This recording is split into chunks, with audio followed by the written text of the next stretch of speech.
heroes.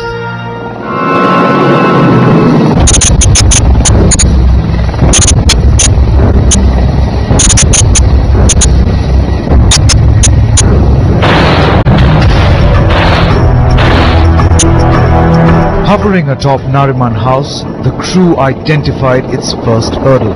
When we went over the Nariman House building, as we have gone for the first time, first thing we noticed that the rooftop was very small. It was very, very small. It was almost half the size of the helicopter. And further, the restriction was there. There was one hut made on the one corner of the rooftop. So it made further difficult to hover over the spot. And there was no reference point available for the pilots to exactly keep the aircraft stationary over the point. But they did a commendable job, and they could drop the commandos over the building itself. Otherwise, there was every chance, had it been a little bit left or right, the commandos would have died.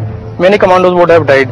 But it was the expertise of pilots, I would say, and further, I was keeping a watch on all the obstructions around and warning the pilots, cautioning them, so that there's no casualty. A hostile situation, this was an ultimate test for each crew member. You see, the pilots in a helicopter, when they go for an operation like that, they pick up a point in front of them and do precision hovering so that they don't move. So their entire concentration is on flying the helicopter. Whether it is the gunner who's leaning out of the door, seeing the situation around him, guiding the pilots amidst the noise and din of gunfire. Now when you put a person down by slithering in a normal situation, you don't have the fear of any gunfire coming at you. But this whole operation was under fire at all the times, and the main aim of the terrorists was to bring that helicopter down. So it depended on that as to how precisely he guided the pilot to maneuver the helicopter so that they were out of harm's way as far as the fire from the ground was concerned, at the same time accomplishing the mission at the exact spot. Because if something was to go wrong at this stage of the mission would have been a failure. The scene was such, because it can't go out of your mind. Because that's whatever scene I've seen, burning of the cars, leaving of the troops, firing of the guns. So definitely it can't go out of the mind. And sometimes when we see this that serial sort of thing or picture where there is danger, and later that scene I remember, and that I was also in the same position. So naturally it can't go out of the mind. When we reached Nariman House, we identified, as we were told, according to the identification features, and once we established hover over there, we saw on the adjacent buildings NSG commandos were deployed already, and they were engaging the terrorists with the cover firing was going on between the terrorists and those NSG commandos who were on the adjacent buildings. And there were a lot of people gathered in the surrounding areas, down below, on the ground, on the rooftops, all over. And we could hear the bullet shots throughout our stay over the building. And also, once we were there, as I said, we went 3 times over there. So once we even heard the shell being fired upon, and it was a loud noise. These visuals from 28th of November 2008 went on to become history. The visual of an Air Force helicopter hovering above the Nariman House, NSG commandos slithering down. This was the visual that the world saw in their drawing rooms. The final assault. They were actually under enemy attack, under the attack of the terrorists. Because the terrorists knew the moment the helicopter was overhead that the game was up. That they would be absolutely encircled, not only from the ground but also from the air, and they had no escape route. And therefore, it was with greater fury that they were trying to keep these commandos away, thereby the helicopter drawing more fire. So they were under a very, very critical situation while undertaking this mission. Now when you talk of coordination, I think there was a tremendous amount of coordination. Whatever people may say, about the total conduct of 2611 operations in other areas. But as far as this particular Nariman House mission is concerned, I think the coordination was superb. Otherwise the mission would have been a failure, would have been an absolute failure. Because don't forget, there were our own commandos on ground who were exchanging fire with them. Now when the helicopter came overhead, they had to control their fire in a manner and also direct their fire in a manner which kept the terrorists away from the helicopter. So unless this coordination was there, this mission wouldn't have been successful. An outstanding display of teamwork, this mission owes its success to the coordination between the gunner-engineer duo. I just mentioned it to you that his duty, especially under these crucial and critical moments of flight, where the helicopter is at the extremes of its performance, his dedication in continuously monitoring, not worried about anything else that is happening, he is drawing fire, there are bullets hitting the helicopter, he is not bothered, he is concentrating on his job to which he was assigned, and I think he did it magnificently. He is flighting it. He is sitting between both the pilots, and he is monitoring all the parameters of the engines or equipment fitted in the cockpit. And that particular day also he was doing all the things. Like few systems are there, few CV and switches are there. The captain is unable to reach at that time, unable to put them there. So this all the things he is doing. He is noting down all the parameters, gauges, reading all the gauges, giving feedback to the captain, and doing all the things as per advice of the captain.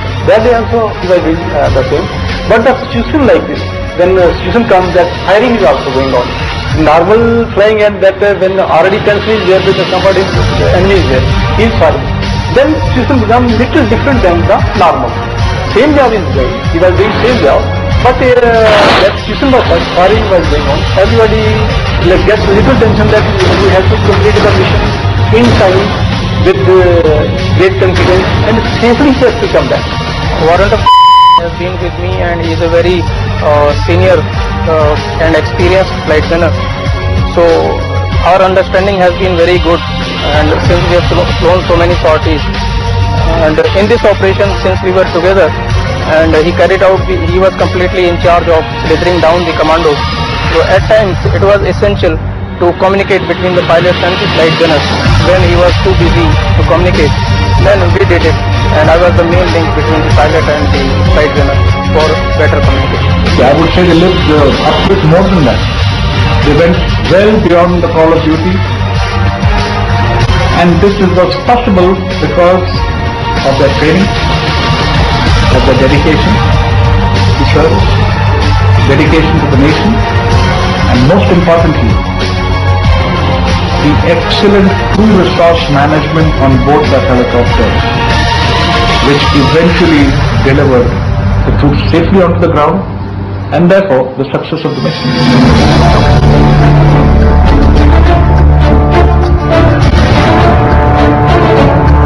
The mission accomplished in a record time enabled NSG commandos to eliminate the two terrorists. When we were over the spot, then with the captain's permission we had thrown the rope out, and from the rope they were slithering. And all the commandos were having the good josh. There were no commando who wanted to remain at the back and all. They were with the full josh. Because like this, when situation comes, naturally somebody fears also कि क्या होने वाला है आगे. लेकिन उनकी condition को देख के मेरे को बड़ा अच्छा लगा. They were having full josh, and they were ready to do anything. They were full equipment. A superbly conducted operation, and you'll be surprised to know that this whole operation, from the time the helicopter appeared over the building till the NSG commandos were safely slithered down onto their target area, must have taken not more than about a minute and 30 seconds, or on the outside about 2 minutes.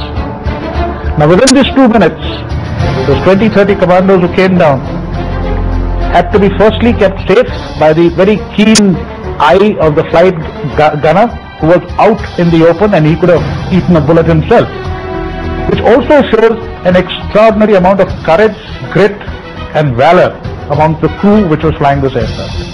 It was hardly, it was near to the, from where we took off Naval Station. It It was near to hardly 3 to 4 minutes of flight. But actually when we are slithering over the normal point, that was first slithering of troops, it took hardly 1.5 minutes for the one shot. And because we can't say that after slithering a troops, then the rope is to be taken in. And if normally in this operation we are first taking the rope in, then only we are moving forward. But that decision was such, if we are doing the same operation at a time there, so firing may come from any side. So we have taken the rope while flying itself. So that when we are reaching back to our point, it should be in. If we are putting in there only and coming back, so we will spoil our time there. Sometimes may fire at us. So within no time we have completed our operation, all the troops on the Nariman point, and it was unique operation. All the people was, and the operation was done very confidently. That's why we are having pride of this operation, and all the people have seen, and we came safely after the operation. Great achievement. It was a very satisfying experience, and we were received by so many people, and then it came upon us, yes, something we have done that we were thinking of doing, and successfully it has been done. So it was very satisfying for us that without any mistake, without any fault, the prestige of the country and prestige of the Indian Air Force has been done to our satisfaction. Awarded a Vayu Sena medal for an act that saved many lives, this flight gunner and engineer continue to inspire fellow Indians.